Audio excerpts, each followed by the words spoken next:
Kami butuhkan sentuhan tangan-Mu. Kami tak dapat jalan sendiri. Kami perlukan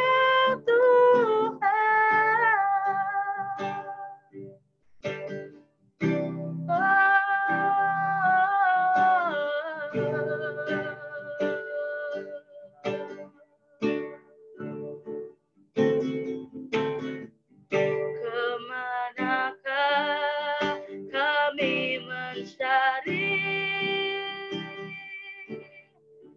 kasih sejati?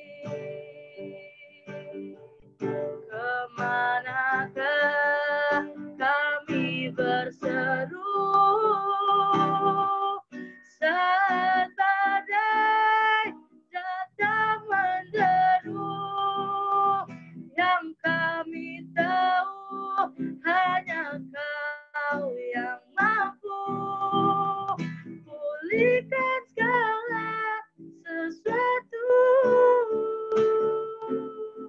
Kami perlukan keajaiban-Mu. Kami butuhkan sentuhan tangan-Mu.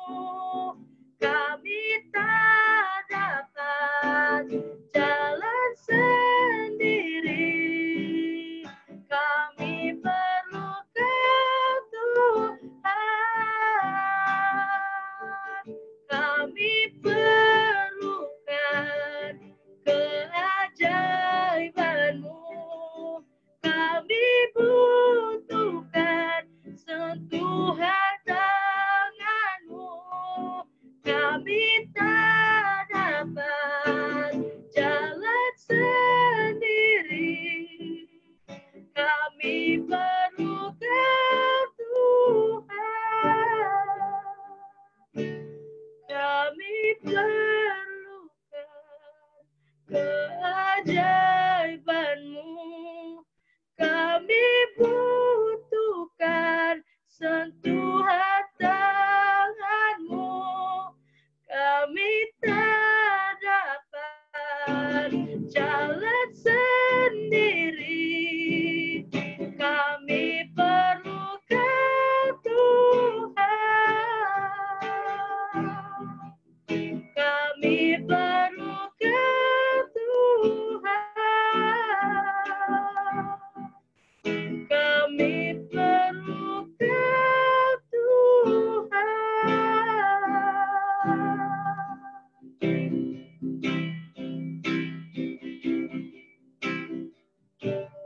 Hallelujah.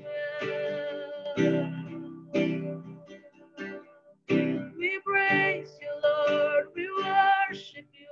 We need you, Lord. Hanya Kau yang layak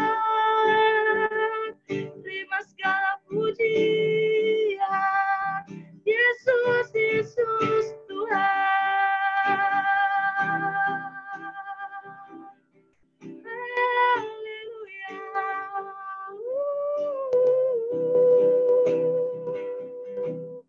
We worship you, Jesus.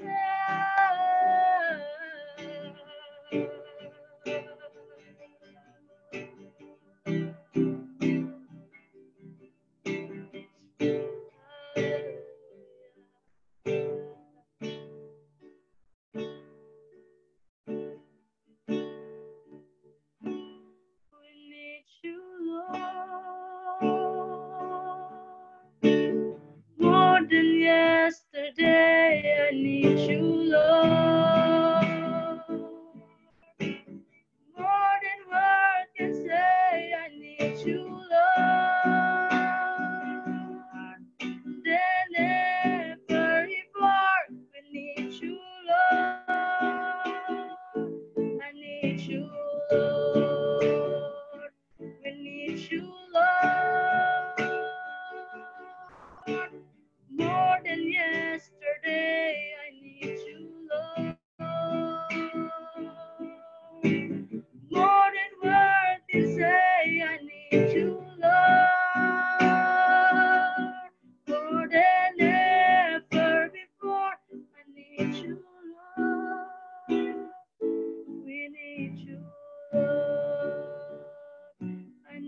you, Lord. We need you, Lord. I need you, Lord. We need you, Lord.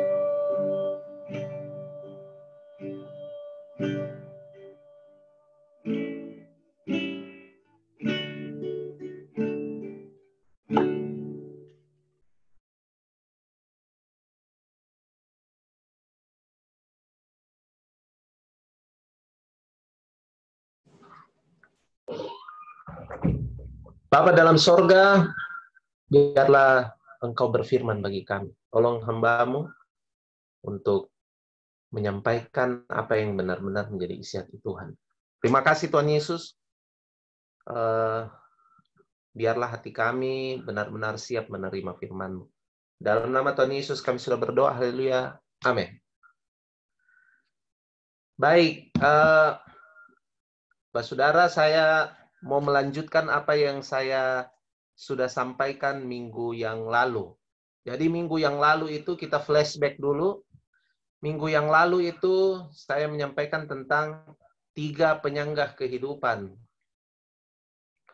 Jadi 3 penyanggah kehidupan itu adalah ibadah. Ibadah di sini saya baru singgung pada satu sisi saja dulu, yaitu avodah, obat. Itu adalah ibadah yang dalam arti itu ibadah adalah bekerja, mengabdi bagi Tuhan.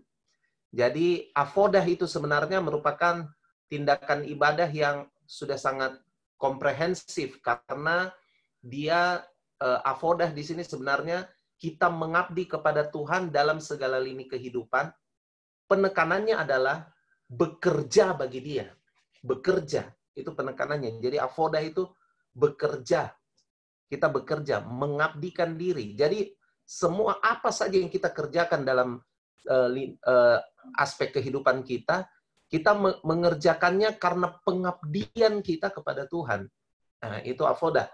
Itu harus jadi penyanggah kehidupannya kita. Jadi seharusnya orang beriman itu sudah alasan mereka bekerja bukan sekedar hanya ingin mendapatkan kehidupan yang layak. Sudah bukan karena itu isunya. Anak-anak muda dengar ini baik. Karena kalian ini secara hitung-hitungan masa depan masih panjang. Jadi saya mau bilang pada kalian bahwa harusnya apapun yang kalian kerjakan ke depan bukan hanya didasari karena ingin membuat keluarga Anda, khususnya orang tua Anda bahagia, bukan hanya karena saudara harus hidup berkecukupan, ya, harus menghidupi keluarga, kalau nanti sudah punya pasangan kelak, tapi saudara harus bekerja atas dasar ini, bahwa itu adalah bentuk pengabdian saya kepada Tuhan. Karena Yosua bilang bahwa saya dan seisi keluargaku akan tetap mengabdikan diri kepada Tuhan. Bahasa Indonesia bilang beribadah, tapi itu pakai kata lagi-lagi apa? Aubat atau avodah. Jadi sebenarnya Yosua bilang gini, saya dan seisi keluargaku memutuskan untuk mengabdikan diri kepada Tuhan. Memutuskan untuk apa saja yang saya kerjakan merupakan bentuk pengabdian saya kepada Tuhan. Bentuk avodah saya kepada Tuhan. Kalau Anda masih pelajar, maka belajar adalah bentuk pengabdian diri Anda kepada Tuhan. Gitu. Kalau Anda kuliah, kuliah adalah bentuk pengabdian saya untuk Tuhan. Profesi apapun Anda, misalnya kayak Kakak Yael, guru, atau Om Obe, las-las, main bola, itu semua adalah bentuk pengabdian saudara kepada Tuhan. Begitu. Itu dasar yang pertama. Penyanggah yang kedua itu adalah pengenalan akan Tuhan. Paulus berkata dalam kitab Efesus, pada suratnya buat jemaat Efesus, bahwa dia bilang, yang ku kehendaki adalah pengenalan. Kata pengenalan di situ berasal dari kata ginosko, yang juga dalam bahasa Ibrani juga sama, ada namanya yada. Yada dan ginosko ini punya pengertian yang sama, yaitu pengenalan secara dalam, pengenalan secara intim, pengenalan dalam dimensi terdalam, gitu. Nah, kata yada, baik kata yada maupun kata ginosko, itu dipakai untuk menggambarkan hubungan suami istri. Jadi, itu merupakan pengenalan yang dalam. Jadi, apa namanya, Tuhan menginginkan saya dan saudara menjadikan kehendak untuk mengenal Dia itu menjadikan pengenalan akan Dia itu menjadi sesuatu yang saudara harus kehendaki. Saudara harus harus pengen itu setiap hari. Karena kata ginosko di sini karena dia menggambarkan hubungan yang intim, maka kemudian ginosko di sini atau yada di sini tidak hanya berarti pengenalan yang casual saja. Tapi ginosko di sini punya arti bahwa ada saling menikmati. Artinya begini, bukan saja Anda yang menikmati Tuhan, tapi Tuhan harus menikmati Anda. Itu ginosko. Bahkan kemudian kita tahu dalam Matius pasal 7, udah salah ayat 24, itu bilang bahwa orang-orang yang tidak ginosko dengan Tuhan, Tuhan Yesus sendiri berkata bahwa orang yang tidak ginosko dengan Dia, di mata Tuhan, mereka itu hanyalah pembuat kejahatan. Nah, ingat di Matius pasal 7 ini, kata-kata ini ditujukan kepada orang yang kasih tahu kurikulum vitae-nya di pintu sorga. Bahwa mereka sudah bernubuat, mereka sudah bikin ini, pendek kata mereka sudah melakukan hal-hal yang luar biasa, hal-hal yang hebat, tapi kemudian isu Tuhan tidak ke situ. Tuhan punya isu adalah, saya tidak pernah menikmati kamu. Saya tidak pernah punya hubungan dengan kamu. Saya tidak ginosko dengan kamu. Dan karena saya tidak pernah diginosko dengan kamu, di mataku, kamu hanya pembuat kejahatan. Gitu. Jadi ini serius sekali. Serius sekali. Lagi-lagi saya bidik sama anak-anak muda, para pemuda-pemudi harapan bangsa, pertimbangkan ini dengan baik. Sebaiknya dari muda, ginoskolah dengan Tuhan. Ginoskolah dengan Tuhan. Itu memang perjalanan waktu. Daud itu adalah pribadi yang ginosko dengan Tuhan. Saya waktu Tante Luna bilang ada kemungkinan Daud itu anak haram ya, ada kemungkinan seperti itu. Saya memang pernah baca di salah satu literatur yang bilang dugaan itu. Dugaan itu merujuk kepada kata-kata Daud dalam salah satu mazmurnya yang bilang bahwa sekalipun ayah dan ibuku membuang aku, tapi Tuhan tidak pernah membuang aku. Saya cuma ingat ayat ini pernah selalu disebut ulang-ulang. Kalau saudara masih ingat, dulu ada kita punya saudara itu, namanya Doni. Masih ingat ya? Ada yang Doni. Doni meninggal masih usia 19 tahun. Tapi sebelum dia meninggal, dia bilang di rumah sakit bahwa sekalipun ayah ibuku tidak memperhatikan aku, membuang aku, tapi Tuhan tidak pernah membuang aku. Ya, kalau saudara masih ingat Doni yang gagap itu. Dia dia kalau ngomong gagap gitu. Oh, dan gitu dia. Tapi dia jago main drum. Dia selalu bilang ayat itu. Nah, Daud itu sejak usia masih muda, dia benar-benar bajak itu, ginoskonya dengan Tuhan. Semua mazmur-mazmurnya Daud itu bukan ditulis setelah dia jadi raja. Banyak mazmurnya itu justru ditulis ketika dia dalam posisi sebagai gembala domba yang cuma 2-3 ekor itu. Di situ dia tulis banyak mazmur. Jadi di dalam masa-masa seperti itunya dia mengembangkan pengenalan akan Tuhan. Daud kemudian disebut sebagai salah satu orang yang berkenan kepada Tuhan, yang melakukan kehendak Allah di generasinya. Kisah Para Rasul tulis demikian. Karena apa? Karena dia mengenal Tuhan. Kalau ada upaya keras yang dilakukan Daud adalah dia belajar untuk ginosko dengan Tuhan. Nah, baru yang ketiga itu adalah pengetahuan akan kebenaran. Pengetahuan di situ ditulis kata, diambil dari bahasa aslinya adalah epignosis. Epignosis itu artinya adalah pengetahuan yang tepat dan benar. Jadi bukan hanya saja benar, tapi tepat. Jadi kalau Kalau cuma benar, ya mungkin masih bisa diperdebatkan. Karena banyak orang bilang kebenaran buat kamu belum tentu kebenaran buat saya. Tapi epignosis itu bicara pengetahuan yang tidak saja benar, tapi dia tepat. Bidikannya tepat. Saudara harus punya jadi itu sebenarnya epignosis ini bicara pada tingkat akurasi, tingkat presisi. Jadi seharusnya waktu kita membangun diri kita dengan pengetahuan akan firman Tuhan, presisi atau akurasi kita dalam melihat, dalam membidik permasalahan-permasalahan yang terjadi dalam hidup kita itu semakin hari semakin tajam. Karena apa? Pengetahuan akan firman Tuhan yang membuatnya seperti itu. Epignosis. Baik, itu review saja tentang apa yang saya sampaikan minggu lalu. Nah, minggu ini saya akan melanjutkan dengan mungkin saya akan bicara dari sisi ibadah, dari sisi ibadah.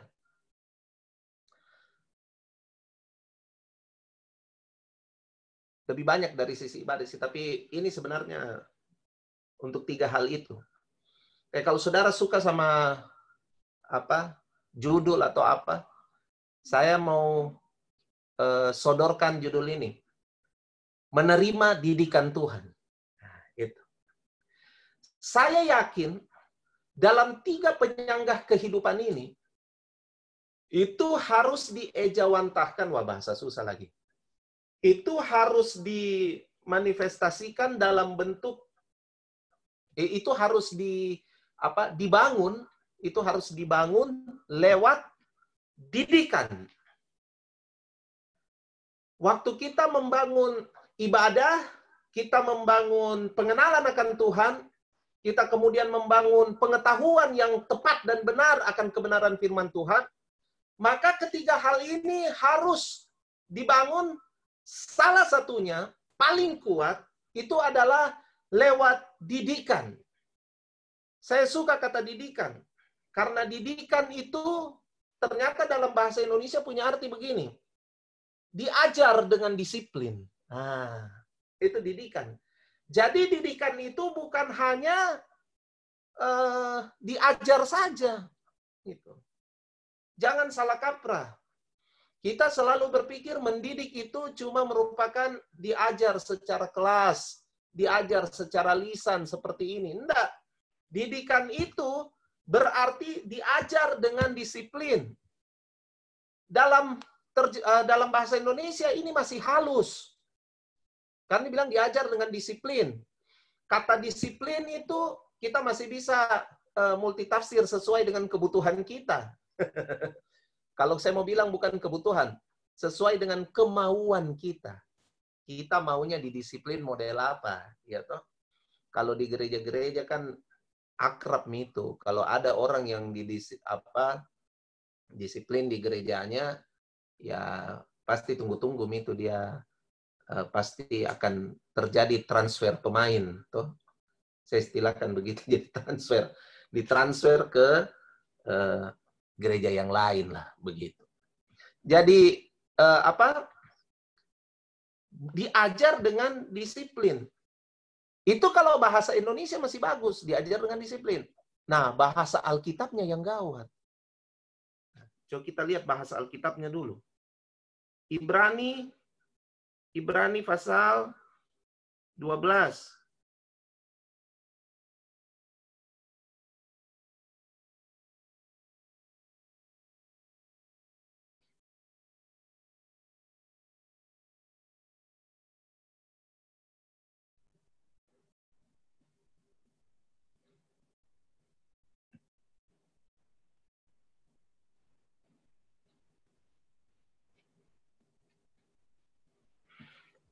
Mulai dari ayat 5.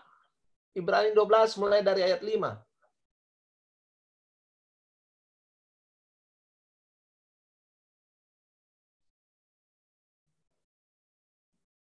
Nggak muncul.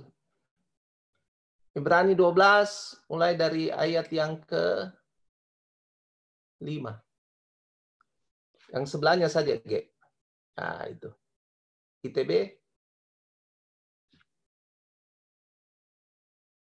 Baik. Dan sudah lupakah kamu akan nasihat yang berbicara kepada kamu seperti kepada anak-anak?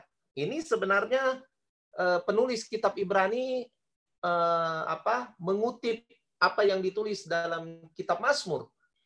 Hai anakku, janganlah anggap enteng didikan Tuhan dan janganlah putus asa apabila engkau diperingatkannya.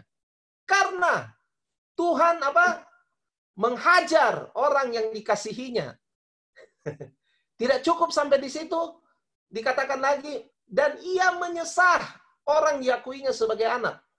Jika kamu harus menanggung ganjaran Allah, memperlakukan kamu seperti anak, di manakah terdapat anak yang tidak dihajar oleh ayahnya? Tetapi jikalau kamu bebas dari ganjaran yang harus diderita setiap orang, maka kamu bukanlah anak, tetapi anak-anak gampang. Selanjutnya dari ayat kita yang sebenarnya kita beroleh ganjaran dan mereka kita hormati. Kalau demikian, bukankah kita harus lebih taat kepada Bapa segala roh supaya kita boleh hidup? Sebab ayat 10, mereka mendidik kita dalam waktu yang pendek sesuai dengan apa yang mereka anggap baik. Tetapi dia menghajar untuk apa? Menghajar kita untuk kebaikan kita, supaya kita beroleh bagian dalam kekudusannya. Memang tiap-tiap ganjaran pada waktu ia diberikan tidak mendatangkan sukacita tetapi duka cita, tetapi kemudian ia menghasilkan buah kebenaran yang memberikan damai kepada mereka yang dilatih olehnya. Ayat 11 sebenarnya mau bilang kepada saya dan saudara, jika kamu ingin memperoleh damai, maka kamu harus menerima didikan dari Tuhan. Dan didikan seperti apa yang kamu harus terima untuk kamu memperoleh damai? Didikan yang seperti ini. Bukan hanya diajar, tapi dihajar. Saya ulang lagi.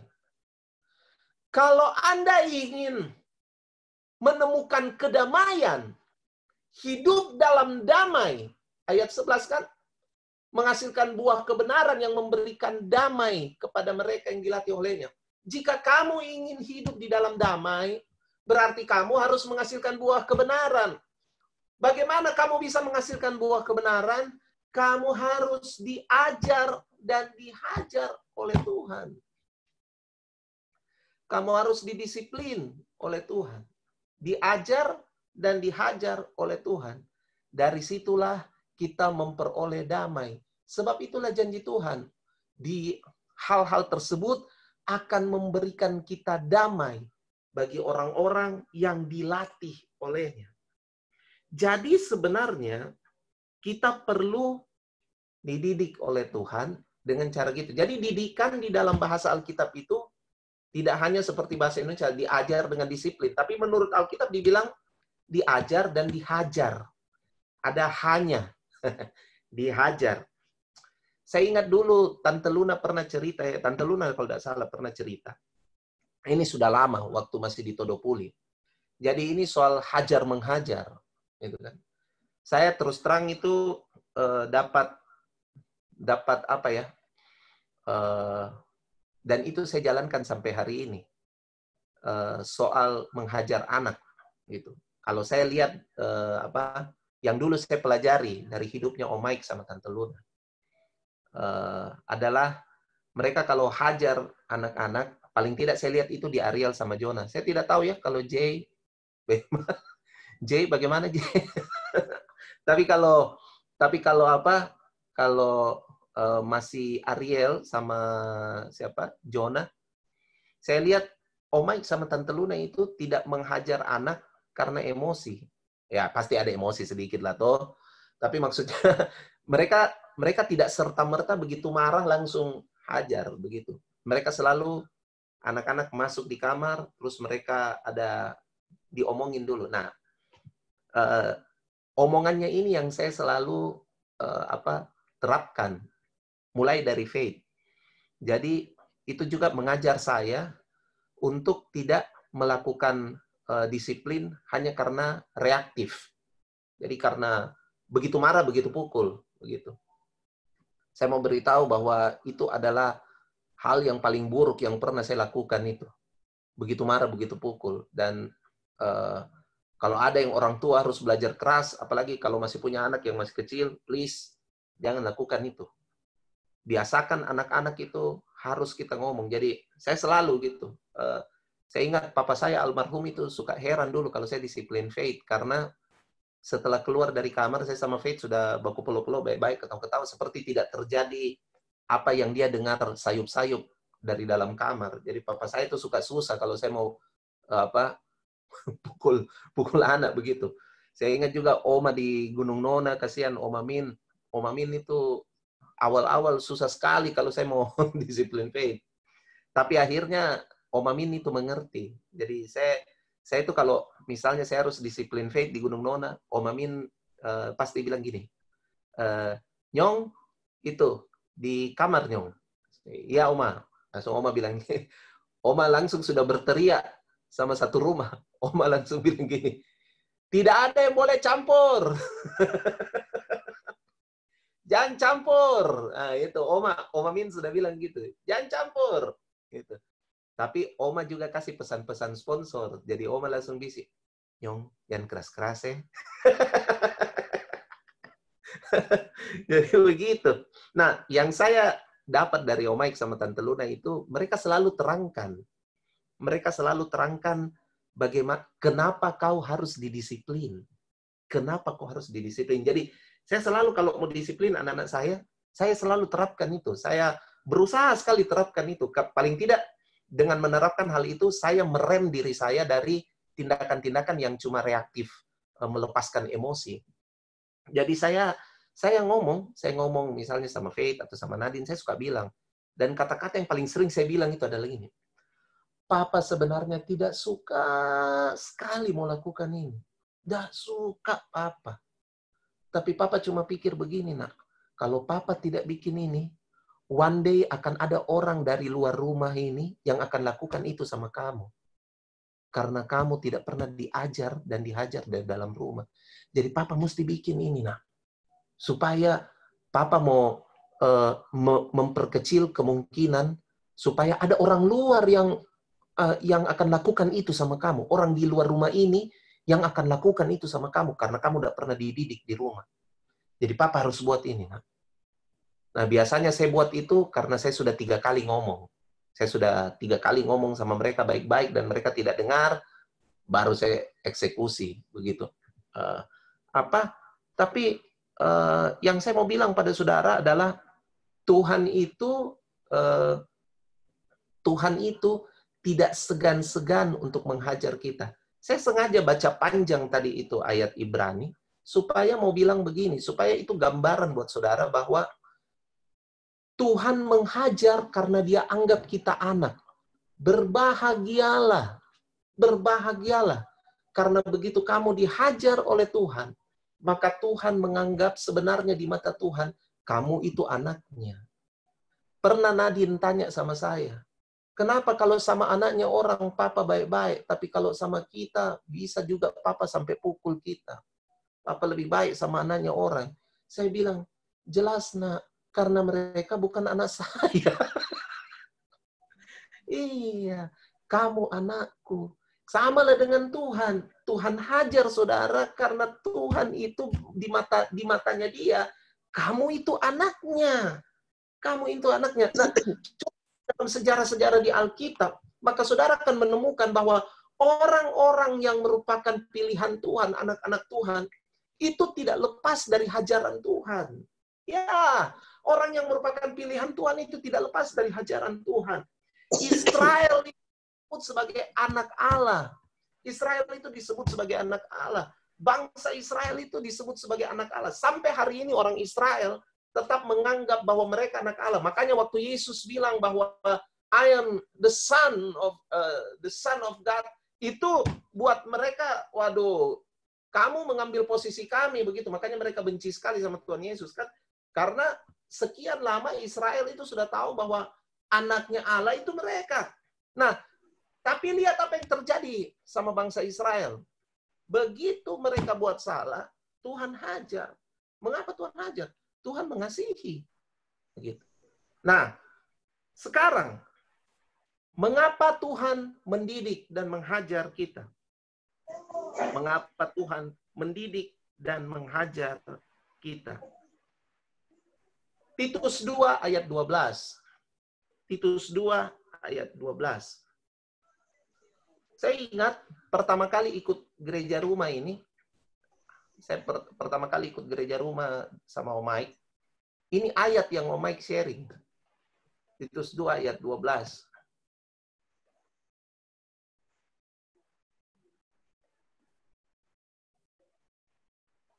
Ia mendidik kita supaya kita meninggalkan kefasikan dan keinginan-keinginan duniawi. Dan supaya kita hidup bijaksana, adil, dan beribadah dalam dunia sekarang ini.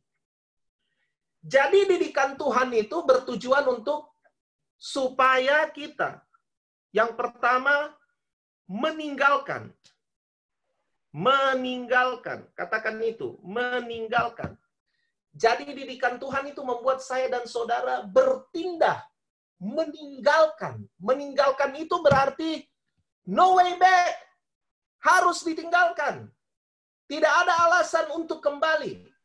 Didikan Tuhan itu membuat kita berpindah dari tenda kefasikan dan keinginan-keinginan duniawi. Jadi kalau kita belum berpindah dari dua hal ini, didikan akan terus dilakukan untuk membuat saya dan saudara meninggalkan. Sampai kemudian kita tidak menemukan jalan kembali pada kefasikan dan keinginan-keinginan duniawi. Apakah kefasikan itu? Saya sudah selalu bilang sama saudara bahwa kefasikan itu adalah sebuah sikap yang terjadi bukan karena saudara tidak tahu apa-apa. Bukan. Kefasikan tidak punya masalah dengan pengetahuan. Kefasikan punya masalah pada penerapan. Nah, itu. Tapi tidak hanya penerapan semata-mata. Tapi begini.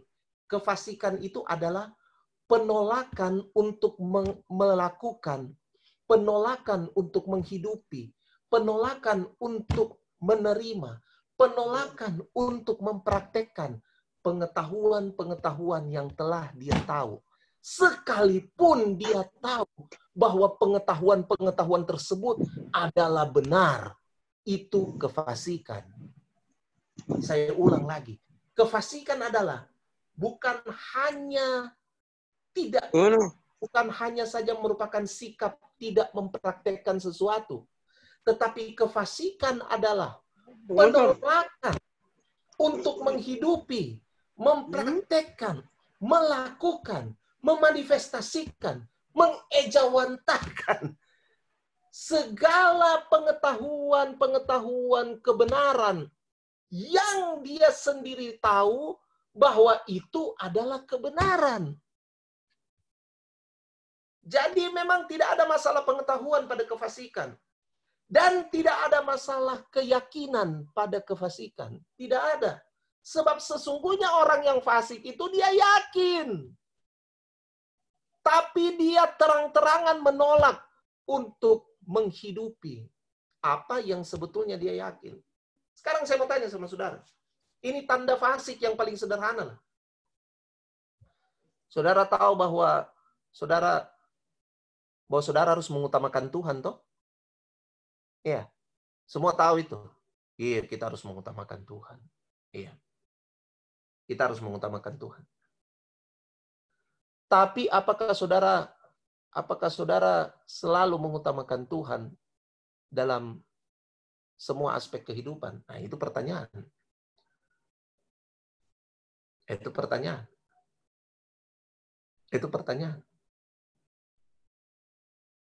Apakah saudara menolak mengutamakan Tuhan pada beberapa hal dalam hidup Anda? Itu fasik. Itu fasik. Yang kedua adalah keinginan-keinginan duniawi. Tuhan mendidik saudara untuk meninggalkan keinginan duniawi. Keinginan duniawi. Jadi tidak ada lagi jalan pulang ke situ. Anda harus tinggalkan keinginan duniawi. Dengan kata lain begini, bahwa keinginan utama kita yang harusnya kepada Tuhan itu, itulah yang memandu kita untuk kemudian dipenuhi dengan semua hal yang Tuhan sediakan bagi kita dalam kehidupan di dunia ini. Tanpa mengutamakan keinginan akan hal tersebut. Tanpa mengutamakan keinginan akan hal tersebut. Saya belakangan baru menyadari ada beberapa hal yang saya inginkan sekali, itu bukan beberapa hal, tapi sebagian besar hal yang saya inginkan itu semua baru kemudian mendatangi hidup saya ketika saya sudah tidak punya keinginan lagi ke situ. Ketika saya sudah tidak punya keinginan lagi ke situ, tiba-tiba saya diberkati dengan hal tersebut. Gitu. Tuhan izinkan saya menikmati hal tersebut. Saya pertama berpikir, kenapa harus begitu ya? Tapi kemudian saya mengerti bahwa Tuhan ingin mendidik saya untuk tidak mengedepankan hal tersebut. Tetapi keinginan saya kepada Tuhan, itulah yang kemudian memandu saya untuk bisa menemukan, untuk kemudian waktu menikmati hal tersebut, saya melihatnya lagi bukan sebagai keinginan yang terkabul, tapi saya melihatnya sebagai kehendak Tuhan yang dinyatakan. Penyediaan-penyediaan Tuhan yang sudah ditaruh pada jalan kehidupan saya. Sambil contoh Yusuf.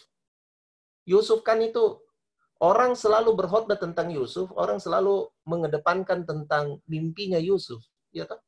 Orang selalu bilang bahwa kisah tentang Yusuf adalah kisah tentang bagaimana chasing the dream, bagaimana kita akhirnya mendapatkan mimpi-mimpi kita. Tahukah saudara bahwa Tuhan proses Yusuf sampai dia lupa mimpinya. Dan kemudian mimpi itu menjadi tidak terlalu menjadi tidak terlalu penting lagi, karena kemudian Yusuf itu ketika saudara-saudaranya datang, dia cuma salah satu ayat cuma bilang begini di Keluaran itu, cuma bilang bahwa ya lalu kemudian ketika dia melihat saudara-saudaranya itu bersujud menyembah dia, disitulah Yusuf mengingat mimpinya. Tapi tahukah saudara bahwa Tuhan proses Yusuf sedemikian rupa untuk kemudian begini.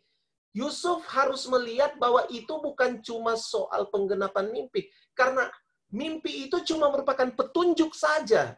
Cuma merupakan petunjuk ke depan. Tapi ada hal yang jauh lebih penting daripada disembah oleh matahari, bulan, dan bintang-bintang.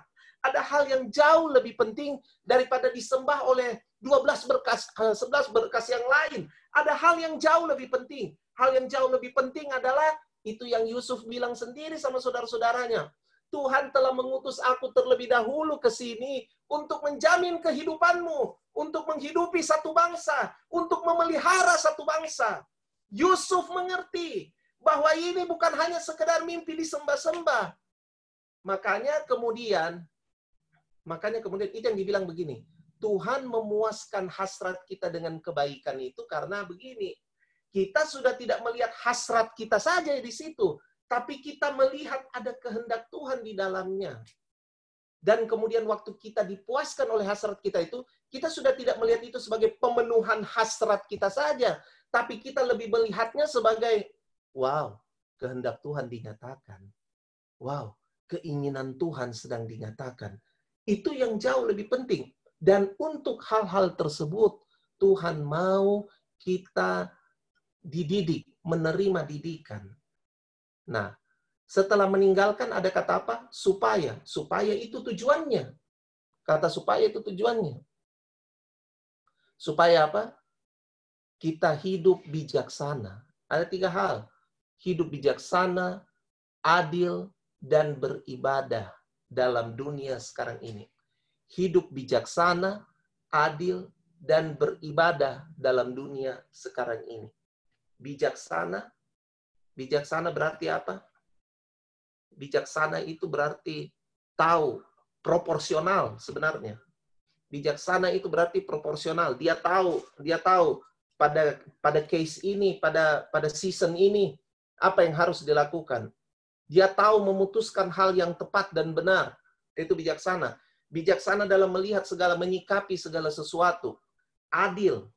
Adil, memandang dengan seimbang, memandang dengan perspektif yang tajam, lalu kemudian beribadah. Nah, ini saya kemudian akan berakhir di sini.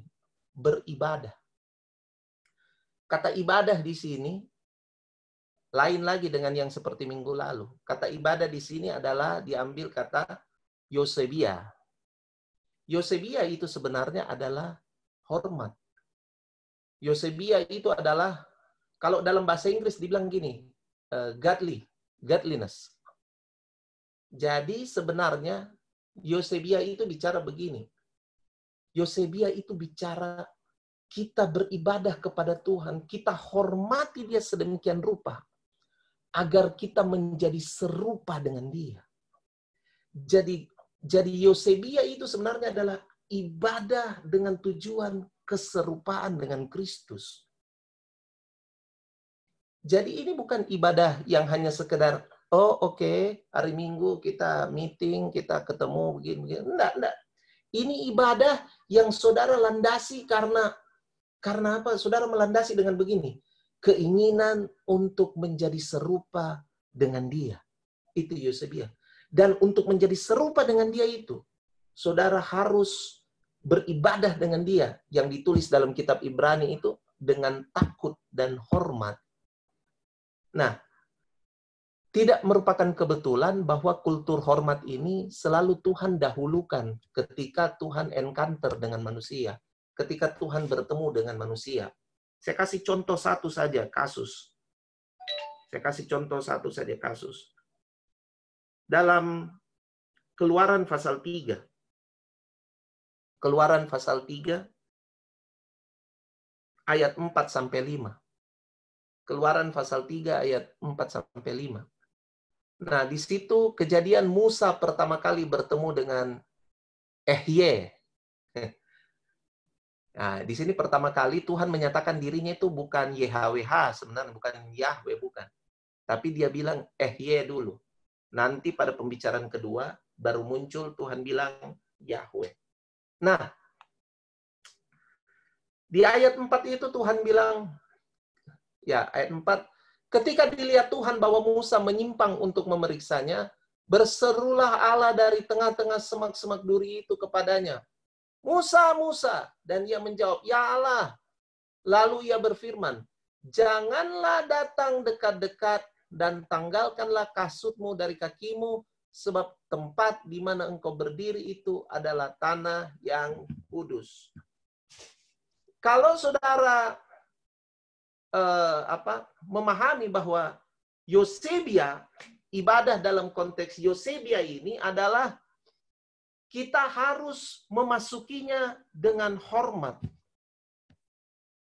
Saya tahu saudara kita sudah banyak terima bahwa ibadah itu tidak perlu begini, tidak perlu terlalu formal atau apa. Tapi jangan lupa, dalam setiap apa saja yang kita lakukan, kita harus mengedepankan rasa hormat kita kepada Tuhan. Waktu Tuhan bertemu Musa pertama kali, Tuhan tidak mau Musa menganggap enteng kejadian ketika dia melihat semak-semak duri itu terbakar tanpa semak durinya itu terbakar. Jadi ada api di semak duri, tapi semak durinya itu sendiri tidak terbakar. Dan yang dilakukan Tuhan adalah, Tuhan berkata, tanggalkan kasutmu dari kakimu. Itu apa? Itu sikap hormat. Budaya Timur kan selalu begitu toh. Kalau kita mau pergi rumahnya orang, ya tabe, kita buka alas kakinya kita toh. Bahkan saudara-saudara kita yang Muslim, kalau mereka masuk di tempat ibadahnya, wah itu salah satu persyaratannya adalah harus buka sendal toh, harus buka sendal taruh di luar. Jadi itu sebenarnya pesan bahwa ada kultur hormat yang coba disodorkan di situ. Tuhan sedang bilang pada Musa, sebelum kamu mengenal aku. Kita kemudian tahu pada perjalanannya, Musa itu jadi orang yang sangat intim dengan Tuhan. Musa itu jadi orang yang dia bisa apa ya? Dia bisa intervensi keputusan-keputusan Tuhan. Kita kalau kita baca kisah-kisah selanjutnya, kita bakal tahu bagaimana Musa dengan apa ya? Dengan berani begitu dia bisa intervensi. Jadi ini salah satu contoh saja. Ketika Tuhan tahu bahwa orang Israel sudah bikin anak lembu emas di bawah, itu Tuhan bilang begini sama Musa, Musa, kau turun di bawah karena kau punya bangsa itu sudah macam-macam lah mereka itu. Kau turun di bawah, saya mau tulahi mereka. Saya mau hajar mereka. Terus Musa bilang begini, ini terjemahan bebas saja nah saudara. Ya, terus Musa bilang begini, ih Tuhan, bikin malu-malunya nanti. Nanti apa kata orang? Nanti orang bilang begini, ih bisanya Tuhannya sendiri tuntun dia keluar dari Mesir, baru Tuhannya sendiri yang musnahkan mereka. Jangan Tuhan, jangan sampai kau lakukan itu. Waktu Musa ngomong begitu, Alkitab bilang apa? Lalu Tuhan tidak jadi melakukan itu. Tuhan tidak jadi. Bisanya itu Tuhan tidak jadi. Nah, ceritanya tidak berhenti di situ. Musa turun. Waktu Musa turun, sambil bawa itu 2 loh batu yang tulis sendiri dengan jari-jari Allah, Musa turun. Musa lihat itu anak lembu emas. Musa emosi. Musa lempar itu 2 loh batu. Musa lempar, Musa turun ke bawah. Dia giling itu anak lembu emas. Dia giling sampai halus. Baru dia campur air, baru dia suruh orang Israel minum. Wah, Musa lebih kejam. Dia suruh orang Israel minum itu. Airnya itu air gilingan anak lembu emas itu. Dia suruh minum. Tidak cukup sampai di situ. Musa bilang begini, siapa yang memilih Allah? Berdiri. Berdiri bersama-sama dengan saya. Berdirilah orang-orang Lewi. Setelah orang Lewi berdiri, Musa bilang gini, sekarang kau cabut pedang, kau bunuh itu saudara-saudara yang masih menyembah berhala. Nah, tidak berakhir sampai di situ, saudara. Kemudian Alkitab tulis begini, sementara orang Lewi sikat mereka, kemudian Alkitab tulis begini. Ini yang saya agak ketawa begitu. Lalu Tuhan juga menulahi bangsa itu.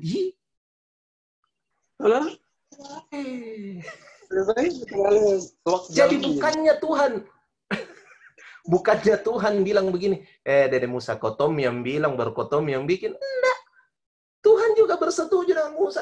Tuhan tambah lagi begitu. Jadi, ya, enggak, saya cerita ini cuma untuk menggambarkan begini.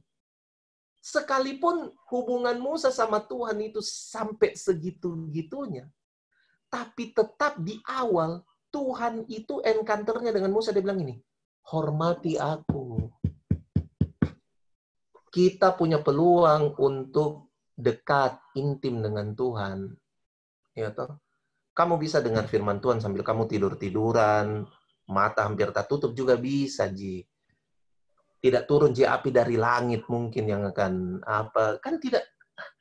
Tapi Tuhan itu mau begini, waktu kita bertemu dengan Dia, masuk dalam hubungan yang dalam dengan Tuhan, kita masuki dengan hormat. Saudara tahu, at the end, Musa tidak masuk tanah Kanaan karena apa isunya? Karena Tuhan menganggap Musa tidak hormati dia. Ya. Karena Tuhan menganggap Musa tidak hormati. Kamu tidak menghormati kekudusanku di depan bangsa ini. Oleh sebab itu, saya cuma izinkan kamu naik ke Gunung Nebo untuk menatap tanah perjanjian itu. Saya waktu naik ke Gunung Nebo waktu itu tuh, waktu naik ke Gunung Nebo, terus dia punya ini kasih lihat tuh, itu sana tanah perjanjian. Tapi waktu itu kita kan musim dingin tuh, masih bakabut-bakabut, tapi tetap indah lah. Jadi dia punya tour guide langsung kasih lihat tuh, itu sana kalau kau mau pandang. Jadi kalau kau mau pandang beda dari, saya tidak tahu benar atau tidak, nah tapi pokoknya dia bilang kalau kau mau pandang dari sisinya Musa itu, dipercayai itu di sini kau berdiri, baru kau pandang. Jadi saya menghayalkan begitu diriku tuh, saya seakan-akan Musa lah begitu yang lagi lihat. Tapi waktu saya lihat begitu, saya sedih begitu. Maksudnya, saya cuma pikir begini, sekian jauh saya jalan, tapi saya cuma bisa memandang begitu. Tapi dia cuma bisa memandang cuma karena apa? Isunya karena Tuhan bilang ini, Kamu tidak menghormati kekudusanku. Jadi yang saya mau bilang gini, Eusebia itu penting. Kenapa kita dididik? Supaya kita tidak lupa untuk Eusebia dengan Tuhan. Janganlah lupa untuk Eusebia dengan Tuhan. Janganlah lupa untuk Eusebia dengan Tuhan. Amin. Sebab kalau kita tidak menghormati, kebanyakan kita tidak finishing well itu disebabkan, saya ingat Kowing pernah bilang begini.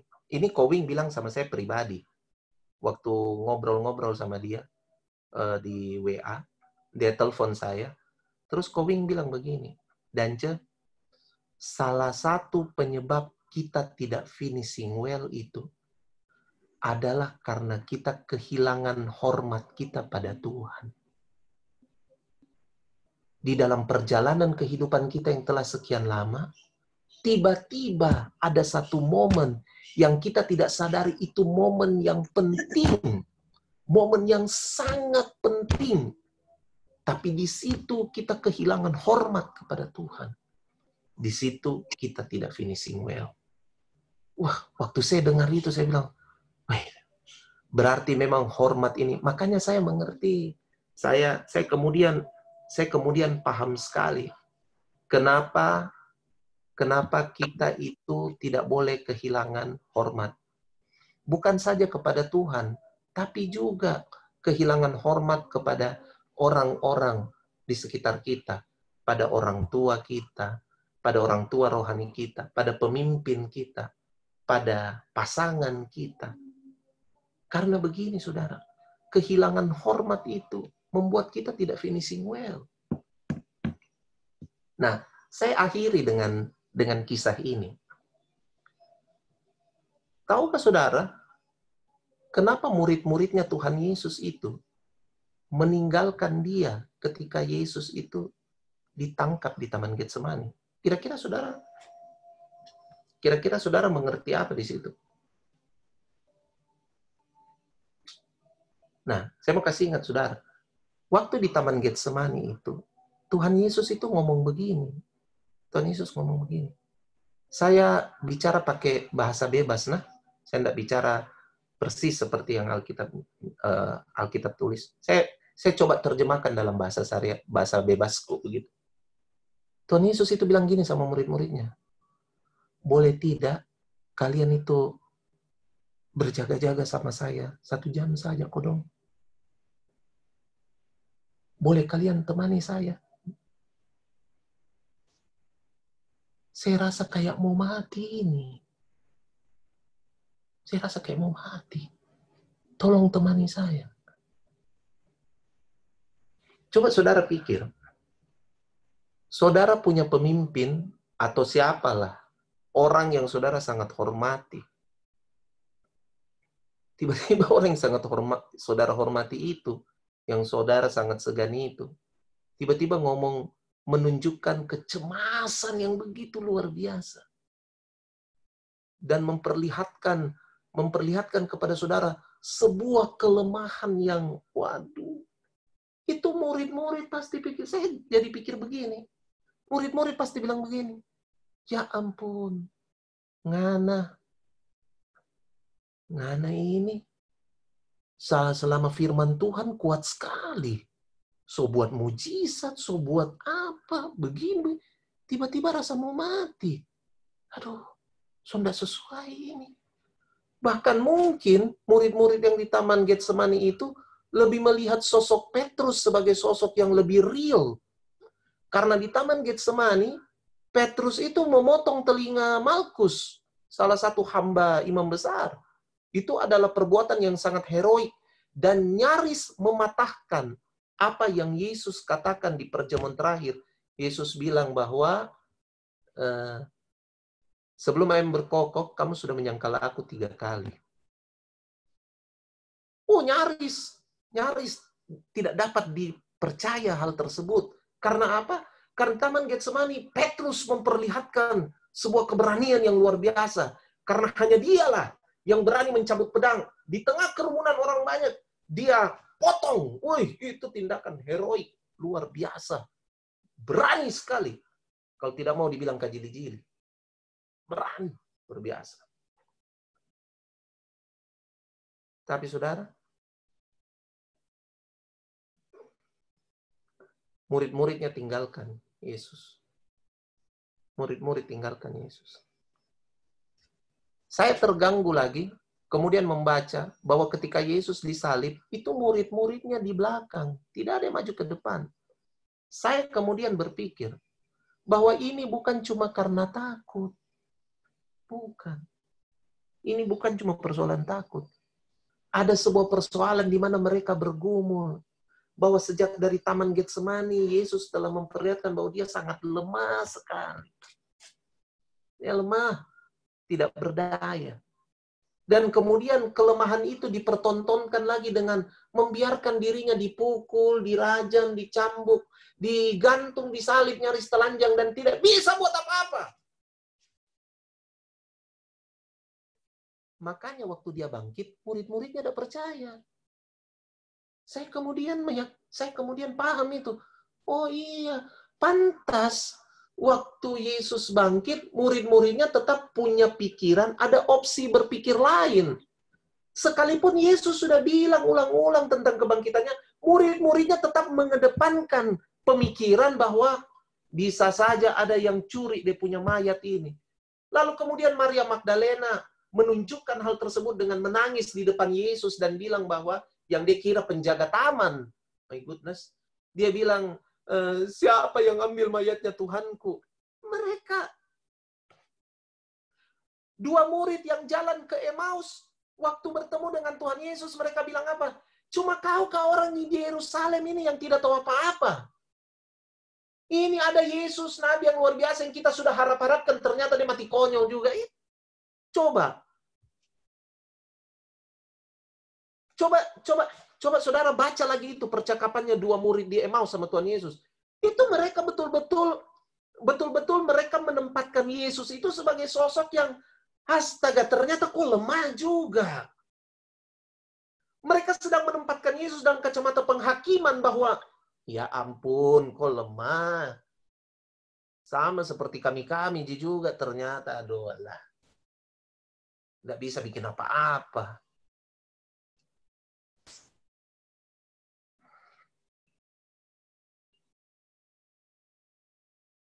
Kalau saudara membangun Yosebia kepada Tuhan, maka saudara pasti tidak mudah untuk kehilangan hormat pada orang-orang di rumah saudara. Saya dulu berpikir begini, bagaimana caranya mau menghormati istriku, anak-anakku, orang tuaku dengan lebih betul-betul lebih tulus ya. Maksudnya bukan cuma karena harus, tapi karena tulus. Tapi saya kemudian menemukan bahwa saya harus Yosebia sama Tuhan.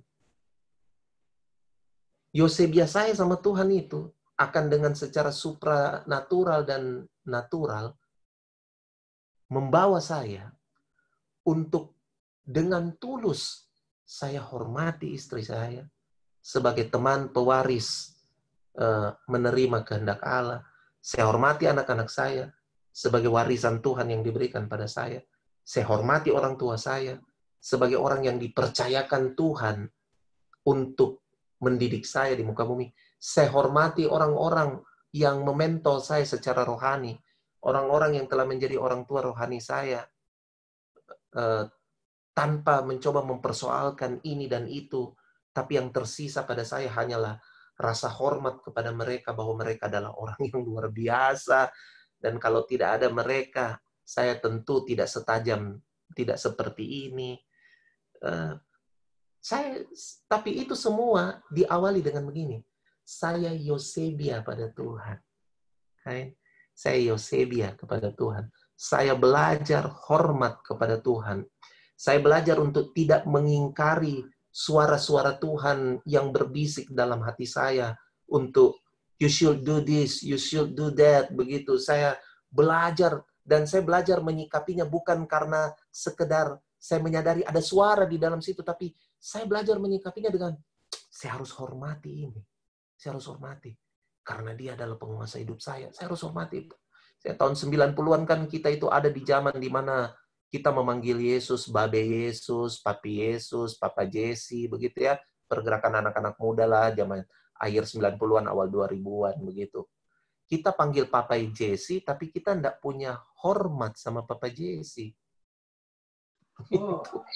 Kita sosok panggil Papa Yesus, begitu. Tapi sama sekali tidak punya rasa hormat sama Tuhan Yesus. Sama sekali tidak punya sikap begitu, yang hormat sama Tuhan Yesus. Maksudnya, menghormati dia di dalam keputusan-keputusan hidup kita, menghormati dia di dalam budaya hidup kita, menghormati dia di dalam apa yang kita kerjakan, lakukan, dan perkatakan. Sama sekali kita kehilangan rasa hormat, begitu. Sama sekali kita kehilangan rasa hormat. Jadi, mari kita hormati Tuhan, supaya dengan begitu, Anda dan saya akan dibawa di dalam penghormatan kita kepada Tuhan. Kita akan lebih mudah menghormati sesama kita. Kita akan lebih mudah menghormati pasangan kita, anak-anak kita, pemimpin kita. Kita akan lebih mudah. Itu menjadi sesuatu yang tidak hanya kita lakukan karena harus, walaupun itu memang harus. Tapi kita lakukan itu karena kita tulus ikhlas. Ingat baik Yosua 24 bilang apa? Ibadah yang Yosua lakukan kepada Tuhan itu harus dengan apa?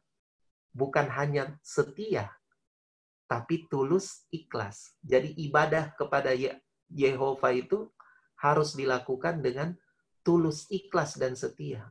Setia itu mewakili keharusan, ketaatan. Tulus ikhlas itu mewakili apa? Kerelaan. Kerelaan. Kita melakukannya karena kita mau. Karena kita mau. Berbahagialah orang yang lapar dan haus akan kebenaran. Ya kan? Karena kita mau. Karena kita mau. Oke. Sampai di situ saja saya membagikan kebenaran hari ini. Mari kita berdoa. Mari kita berdoa. Mari kita berdoa. Terima kasih Bapa dalam sorga. Terima kasih. Makasih Tuhan Yesus. Makasih. Ajar kami ya Tuhan untuk menghormati-Mu. Bukan saja karena kami harus, dan memang harus menghormati Engkau. Tapi Tuhan, kami melakukannya dengan tulus ikhlas. Ada kesadaran dari dalam ya Tuhan. Bahwa Engkau pribadi yang layak untuk dihormati. Engkau pribadi yang layak menerima hormat. Kitab Wahyu bahkan menulis ketika Engkau muncul, seluruh penghuni sorga bersujud menyembah. Tuhan, kami menghormati-Mu. Kami mau belajar menghormati-Mu dalam semua aspek kehidupan kami. Semua lini kehidupan kami. Kami akan penuhi setiap lini kehidupan kami dengan penghormatan akan Engkau, ya Tuhan. Kami akan penuhi setiap aspek kehidupan kami dengan penghormatan akan Engkau, ya Tuhan. Dengan cara begitu, ya Tuhan, maka nama-Mu dipermuliakan, ya Tuhan. Pribadi-Mu semakin dinyatakan. Karena kami melandasi semua yang kami kerjakan dan lakukan. Kami memenuhinya dengan penghormatan kepada Engkau. Terima kasih Bapa dalam surga. Kami menghormati pribadi-Mu. Kami menghormati perkataan-Mu. Kami menghormati apa yang sudah Engkau lakukan bagi kami ya Bapa. Kami menghormatinya.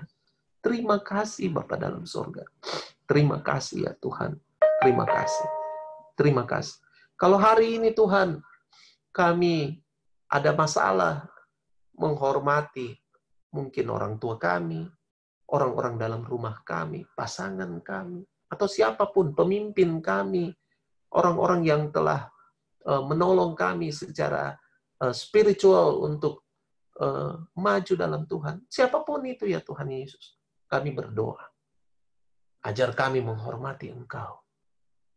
Sehingga hormat itu menjadi kultur dalam kehidupan kami. Terima kasih Bapa dalam surga. Terima kasih Tuhan Yesus. Terima kasih. Terima kasih Tuhan. Terima kasih. Terima kasih untuk hadir bagi kami. Terima kasih untuk melepaskan isi hati-Mu bagi kami. Terima kasih Bapa. Terima kasih. Kami berkati Tuhan semua yang hadir tanpa terkecuali. Semua yang hadir di room Zoom ini ya Tuhan. Dalam nama Tuhan Yesus Kristus. Biar berkat daripada Allah Bapa, Allah Anak, dan Allah Roh Kudus. Yaitu di dalam nama Tuhan Yesus Kristus. Turun ke atas kami semua.